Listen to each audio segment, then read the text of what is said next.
이 미국에 여러분 잘 아시죠? 미국의 그 정보수장이 한국에 왔습니다. 근데 이 한국에서는 지금이 종전선언을 할 때입니까? 근데 종전선언 하면은 그 깊은 뜻이 뭔지 아시죠?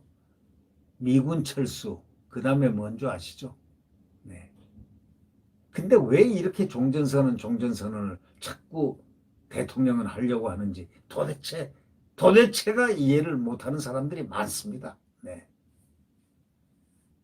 종전선언. 글쎄, 그게 도대체 뭐가 종전선언인지, 예? 그게 정말 가능한 건지, 예? 하여튼,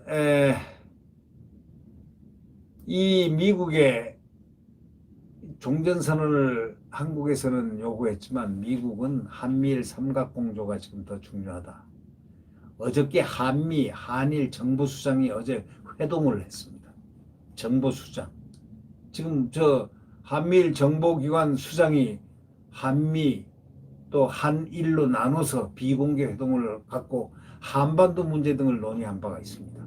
이 박지원 국가정보원장은 이 회동에서 종전선언의 필요성을 에블린 헤인스 미 국가정보국 국장은 서희 회동을 했는데 중국 견제를 위한 한미일 삼각공조 중요성을 강조한 반면에 이 박지원 국정원장은 종전선언을 주장을 합니다.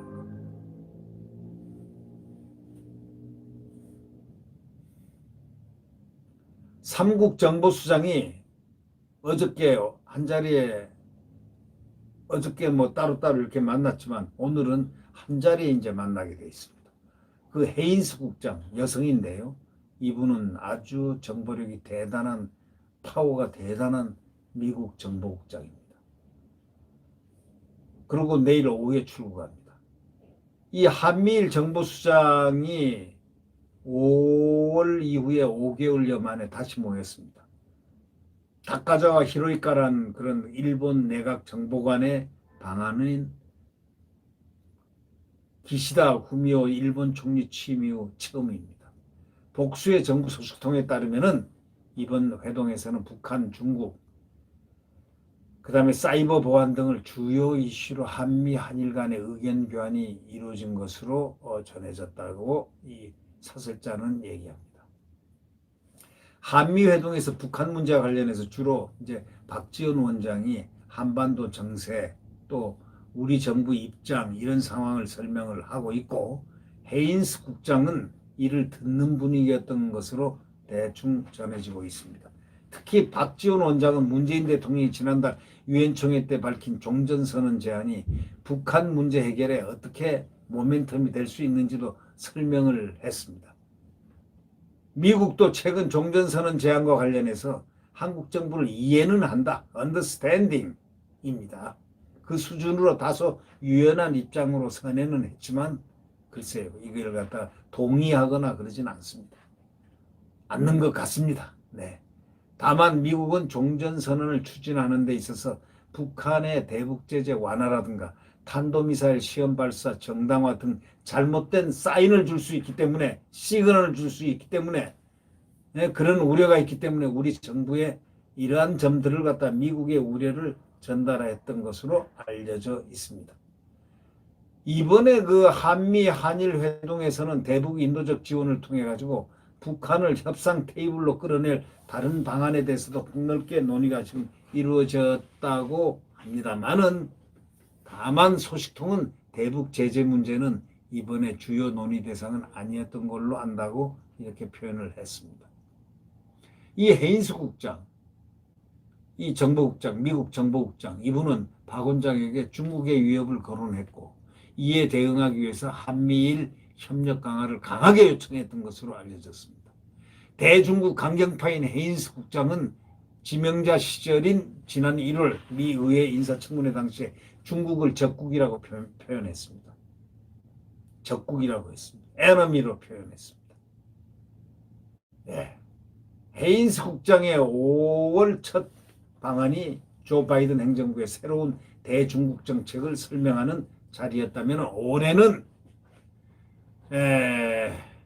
소위 말해서 미중 정상회담을 이제 올해 말에 이제 틀림없이 있을 텐데 그 앞두고 이루어지는 이번 방안이기 때문에 좀 더 강한 톤으로 미국의 중국 압력에 중국 압박에 동참할 것을 요청하는 자리가 아니었을까 추정을 해봅니다. 헤인스 국장은 중국, 북한 등을 중심으로 이 전개해지고 있는 사이버 공격에 대해서 한미일 공동 대응을 해야 된다. 그 필요성이 있다. 반드시 이거는 해야 된다. 이렇게 강조를 했던 것으로 알려졌습니다. 사실은 이 사이버 공격이 제일 무서운 겁니다. 지금 이걸 갖다가 한미일이 공조를 해야 된다고 얘기하는 것은 아주 지극히 당연한 이야기입니다. 헤인스 국장은 이날 오전 이 서훈 청와대 국가안보실장을 만나는 모습이 포착되고 그 다음에는 이렇게 보이지가 않습니다. 자맹을 하고 있죠. 다른 일정과 동선은 철저하게 보안이 유지되어 있습니다. 헤인스 국장이 5월 방한 당시에 청와대, 판문점 공동경비구역 방문 등 동선이 그대로 노출됐었는데 신범철 경제사회연구원 외교안보센터장은 이렇게 얘기합니다. 지난 방한 때는 북한 도발 자제 또는 대화 복귀를 압박하는 차원에서 동선을 드러냈다면 이번에는 물밑 교섭에 치중했거나 대북 문제에 한미 간 이견이 있어 일정 노출에 부담을 느낀 것을 쓸 수 있다. 이렇게 분석하고 있습니다. 종전선언이란 것은 미국이 동의를 하지 않으면 안 되는 겁니다. 전쟁, 6.25 전쟁 때 미국이 한국을 도왔습니다. 미국이 아니었으면 한국의 존재가 없습니다. 빨간 인민공화국만이 있었을 것입니다. 한반도가. 이 나라는 지금 북한과 똑같았을 겁니다. 그런데 미국이 참전을 해서 유엔이 참전하게 되고 이래서 결국은 우리는 이렇게 자유와 성장 대한민국을 맛보게 됐는데 이 정권 들어서는 계속 친북 성향을 나타내고 있습니다. 친북, 친중. 문재인 대통령, 도대체가 문재인 대통령은 얼마나 북한을 친하게 지내려고 하는 것인지 거기야 뭐 남쪽 대통령 뭐 북쪽 무슨 뭐 국무위원장 했을 정도니 뭐 더 말할 나이가 있겠습니까? 많은 그러나 제일 중요한 게 뭐겠습니까? 한국은 종전선언이 아니라 북한을 비핵화를 시켜야 된다. 북한의 핵을 없애야 된다. 비핵화를 시켜야 된다는데 더 치중해야 되는 거 아니겠습니까? 네. 구독 버튼과 엄지를 눌러주시면 감사하겠습니다. 우리는 반드시 자유민주주의의 시장경제 그리고 성장 대한민국 그리고 굳건한 한미동맹에 의한 안보를 지켜가면서 우리나라는 과거에 대성공한 세계 속의 한국을 다시 구가해 나가기 위해서 무엇이 필요할까요? 정권 교체가 필요합니다. 아시죠? 단일화된 정권 교체 열망하고 있습니다. 아니 그것만이 대한민국이 존속하는 길입니다.